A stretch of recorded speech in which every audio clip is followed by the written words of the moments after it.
안녕하십니까. 존경하는 국민 여러분, 오늘 제가 어제 조금 전 손상대 사회자님 말씀대로 연락을 받고 연설을 준비를 충분히 했어야 되는데 오늘은 그냥 주제만 가지고 제가 나왔습니다. 시간도 좀 없고 해가지고. 그런데 간명한 주제입니다. 조국은 전략적 지도자를 부른다.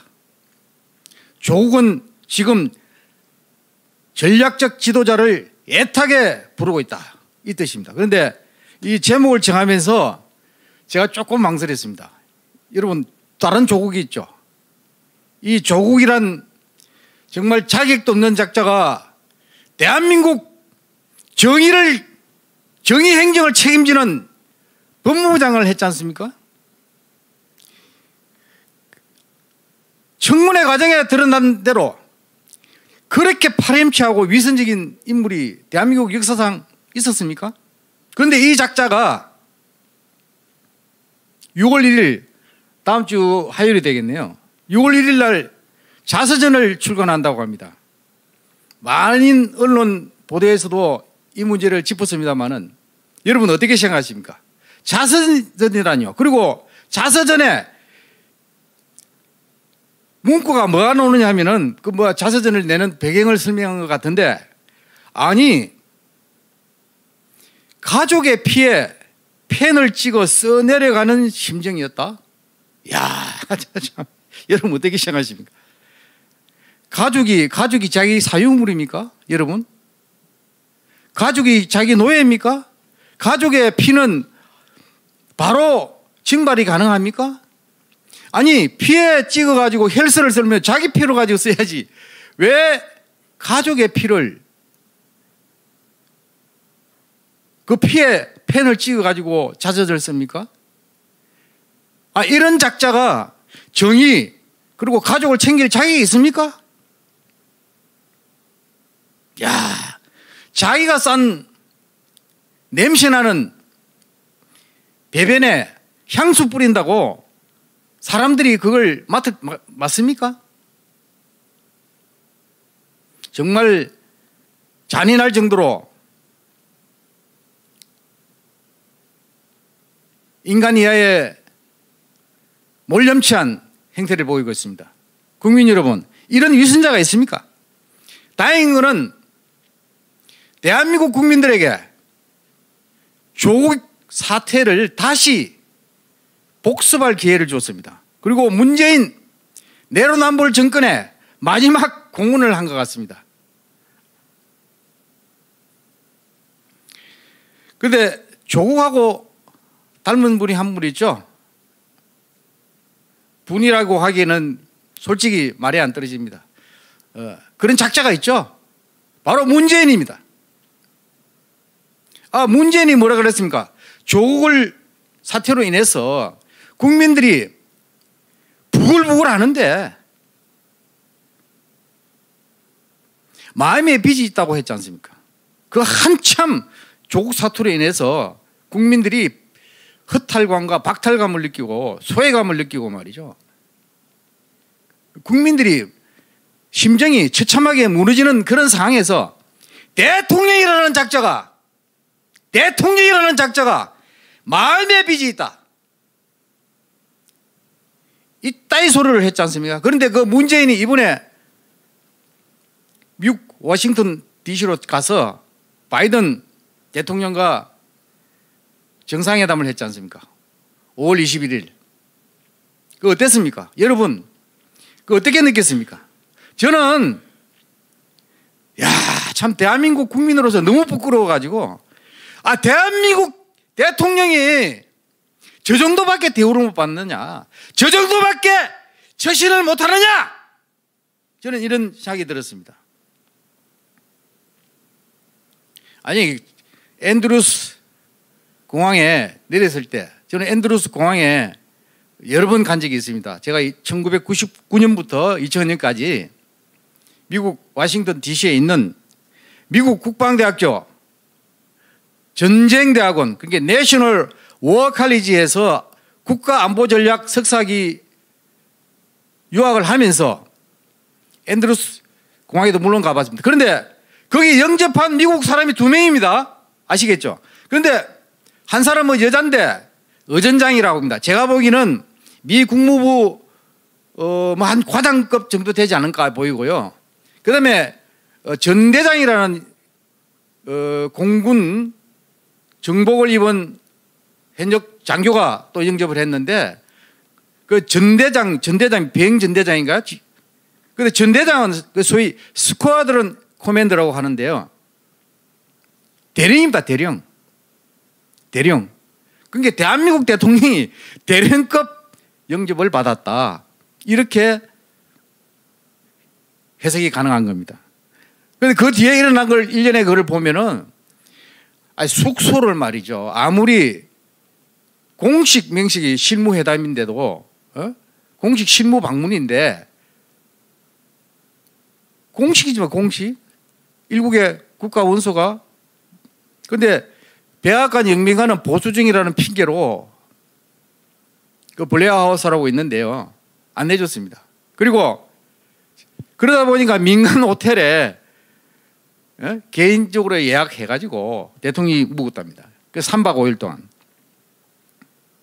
이런 푸대집이 있을 수 있습니까? 그 다음에, 해리스 부통령이 있지 않습니까? 해리스 부통령을 예방을 했는데, 그게 국내 언론 보도는 아이젠하워 행정동 이렇게 소개되어 있더군요. 그런데 제가 미 국방대 유학 시에 하루 종일 그 건물에 가서 토의도 하고 또 견학도 한 적이 있습니다.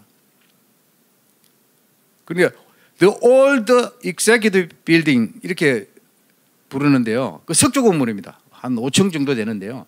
거기에 절반은 미국 NSC가 들어있습니다. NSC. 그러니까 부통령 집무실도 그 건물에 들어있어요. 거기에 문재인 대통령이 해리스 부통령을 만나려고 찾아갔는데 여러분 보셨죠? 아니 악수를 했는데 해리스 부통령이 이렇게 닦지 않습니까? 이렇게 손을 이렇게 바지에다가 쓱 이렇게 참 그 있을 수 없는 갤레인데 얼마나 대한민국 대통령이 하찮아 보이고 경멸스러웠으면 그런 행동이 습관적으로 나왔겠습니까, 여러분? 대통령이 하여튼 나라 망신 다 시킨 겁니다. 그 다음에 꼭 여러 가지 보면은요, 꼭 바람난 그 자기 아내 대하듯 했다는 겁니다. 미국에서 문재인 대통령을 대한 게. 그 다음에 오찬을 하는데 바이든하고 뭐 야외 그 테라스에서 하는데 그 메뉴에 대해서 말이 많지 않습니까? 메릴랜드 크랙 케이크를 이제 먹는 자인데. 근데 저도 워싱턴에서 메릴랜드 케이크, 크림 케이크라는 게요.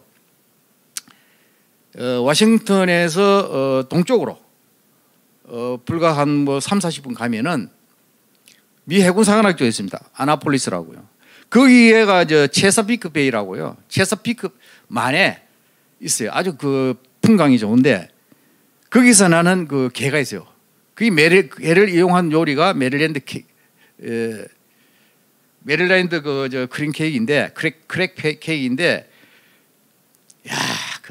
그게요 정식으로 그 국가 원수끼리 공식 방문한 대통령을 대접하는 메뉴가 아닙니다. 제가 보기에는 그건 간식이나 뭐 그렇게 먹는 음식이지. 그런데 그건 이제 거기 그 슬랭으로 그러니까 속으로 그렇게 해석이 안 좋아요. 굉장히 모멸감을 주는 그 소위 나는 빌어먹을 크랩 케이크 같은 놈이 싫어. 뭐 이런 그 영어 사전을 뒤집어 놓는답니다. 그게 얼마나 경멸적인 의미를 담은 오찬을 대접받았겠습니까? 이게 참 국민들 말이죠. 자존심대로 상하고 국격은 국격대로 떨어지고 이 대통령이 자기 처신으로 해서 국격이 올라가야 되는데 나라 망신을 혼자 다 시키고 온 겁니다. 그리고 6.25 전쟁 때 우리가 남북 통일을 목전에 두고 있었지 않습니까? 압록강까지 진격해가지고 그때 중공군이 이제 대거 15만 명이 엄청난 중공군이 이제 넘어왔습니다. 그래서 그걸 저지하는 전투에서 그 정천강 유역에서 그 당시 미 육군 중위로서 결사적인 전투를 한 그 전쟁 용이었어요. 이제 예비역 대령으로 예표는 예비역 대령인데 연세가 한 93인가요? 근데 그 부분을 초청해서 명예훈장을 이제 수여하는 자리에 처음으로 외국 원수를 그 국가 원수를 배석을 시켰네요. 그 문재인 대통령하고 이제 있는 자리에서 그 수여식하고 사진을 찍는데 기념 촬영을 문재인 대통령이 앞에 앉아 있으니까 놓으라고 해서 같이 찍자 했는데 그 전쟁 용을 중심으로 해서 왼쪽에는 바이든 대통령, 오른쪽에는 문재인 대통령이 이제 반무릎 상태로 앉아서 이제 그 사진 찍는 게 나왔지 않습니까? 아니 문재인 대통령이 재임 내내 천안함 용사들 앞에서 무릎 꿇은 적이 있습니까? 아니 그 앞에서 그렇게 전쟁 영웅들에 대해서 전투 영웅에 예우를 한 적이 있습니까? 재작년 현충일 전날 청와대 오찬에 천안함 새 해전 영웅들 가족들 초청해서 오찬을 하는데 거기에 아니 그 원흉에 하고 같이 찍은 그 김정은이하고 같이 찍은 사진을 브로셔에다가 말이죠 오찬 테이블에 놔놨다는 거 아닙니까? 그것도 사진이 한두 장도 아니고 그래서 그 참가했던 어떤 유족은 밥이 안 넘어가더라. 아니 이렇게 유족을 위로한다면서 이렇게 모욕적인 그 도발 원흉의 사진을 나날이 찍은 사진을 어떻게 내놔낼 수 있느냐. 그랬다는 거 아닙니까 여러분. 이게 이해가 되십니까? 그러고도 미국 가서는 바이든 대통령하고 6.25 전쟁 때 중공군과 맞서 싸운 전쟁 영웅 사진 그 기념찰지대에 무릎을 꿇고 사진을 찍고 말이죠. 그렇게 위선적이고 유일배반적인 대통령이 대한민국 대통령입니다 지금 여러분. 그리고 그 명예훈장 수여식 후에 리셉션이 있었는데요. 그 사진이 또 많이 그 이렇게 SNS 상에 돌아다니는 걸 여러분 보셨을 겁니다. 여러분 어떻게 느끼셨습니까? 아니 문재인 대통령 혼자 멀쩡하게 서 있는 겁니다. 다른 분들은 그냥 테이블 받아 뭐 바이든 대통령은 테이블 그 라운드 테이블 그 스탠딩 파티인데요. 그 주로 리셉션 그 음식 먹는 게 주 목적이 아니고 여러 사람을 제한된 시간에 두루두루 만나서 간단히 서로 얼굴 익히고 또는 이렇게 인사하고 하는 자리 있지 않습니까? 그런데 그런 문화도 모르는 것 같아요. 혼자 서 있는 게 혼자 외톨이처럼 왕따 당해가지고 아니 그러면 누가 와서 말을 안 걸면 본인이 테이블에 찾아가서 말이죠. 나 대한민국 대통령인데 여기 와서 참 여러분 만나서 반갑단 말이야. 뭐 또는 뭐 빈말이라도 참 멋있다. 당신 뭐 그러니까 의례적인 그 하면서 사람들을 친교를 할 수 있지 않습니까? 그런 문화 자체를 모르는 것 같아요. 대한민국 대통령이. 예? 사관생도가 외국 나가기 전에도 다 교육시켜가지고 실습까지 해가 내보내는데 왜? 국격이 있으니까. 근데 청와대는 그 의전 비서관도 있고 뭐 하여튼 그런데 대통령에 대해서 그런 사전 그걸 안내를 안 합니까? 교육을 안 시킵니까? 그렇게 망신을 떨도록 주변에 있는 참모들은 뭐 하고 있었습니까?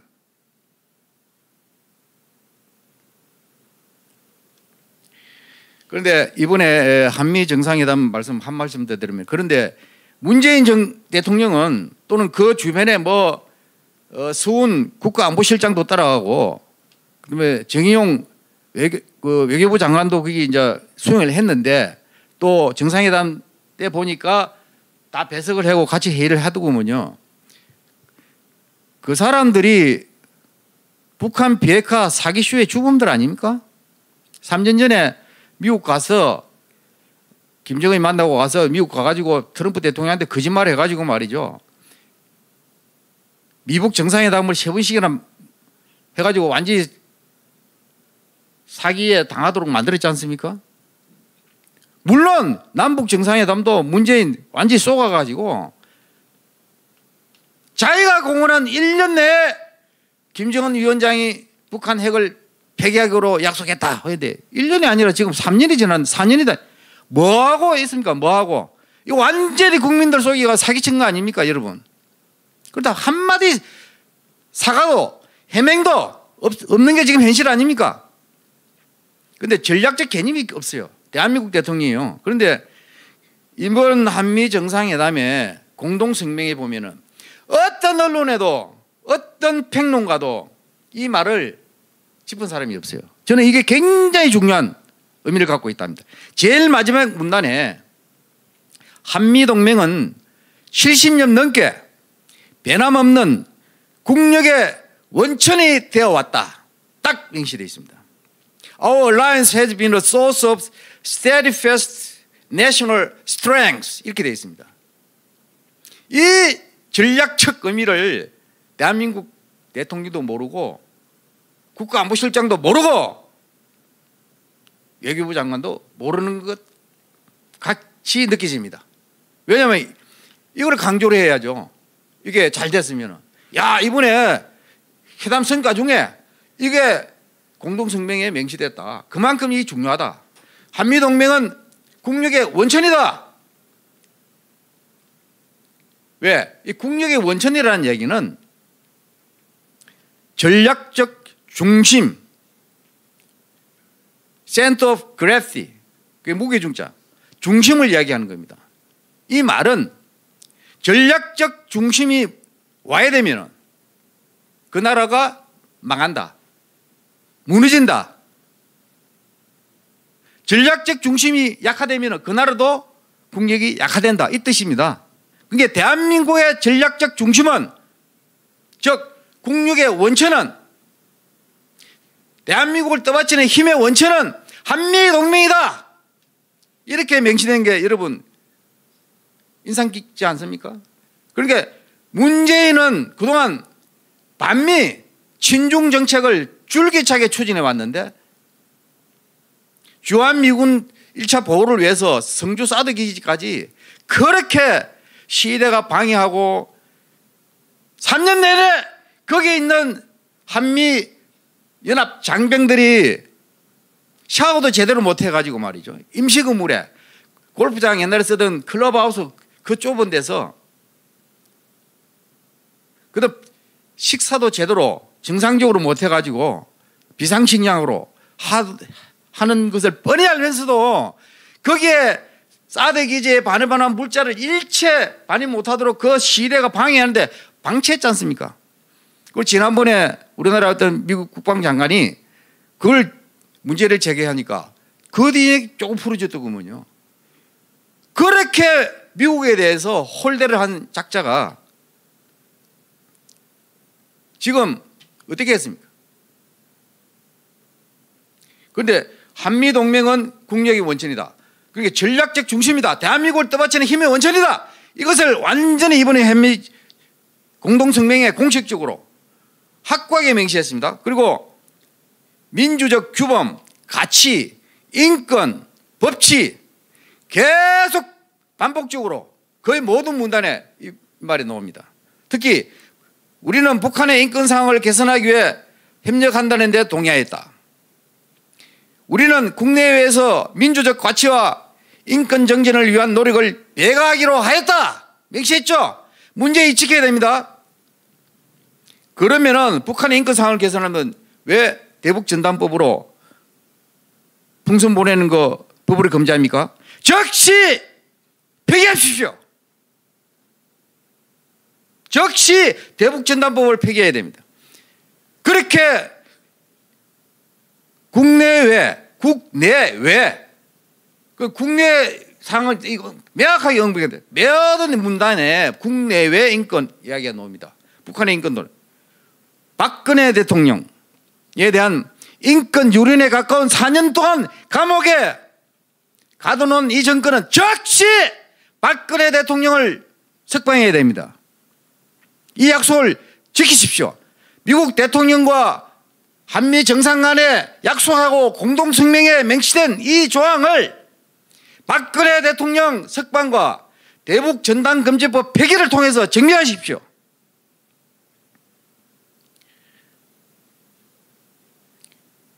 연설을 마무리하겠습니다.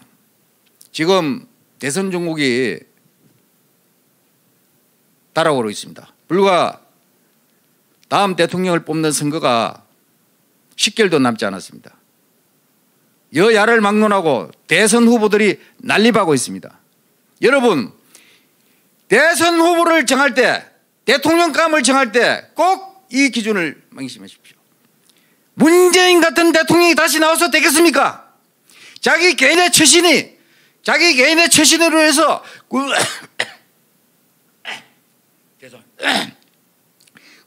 국격이 추락하고 국민의 자존심이 망가지고 국가 이익이 달아나는 이런 대통령이 다시 나와서 되겠습니까? 전략적 개념도 없이 공동합의문에 명시된 그 구절도 제대로 의미를 모르는 대통령이 다시 나와서 되겠습니까? 제가 미국 당시 국방대학교에서 내셔널 워칼리지 전쟁대학에서 국가안보전략 석사 학위를 공부를 했습니다. 그런데 미국 국방대학교의 교육 목표가 딱 하나 있습니다.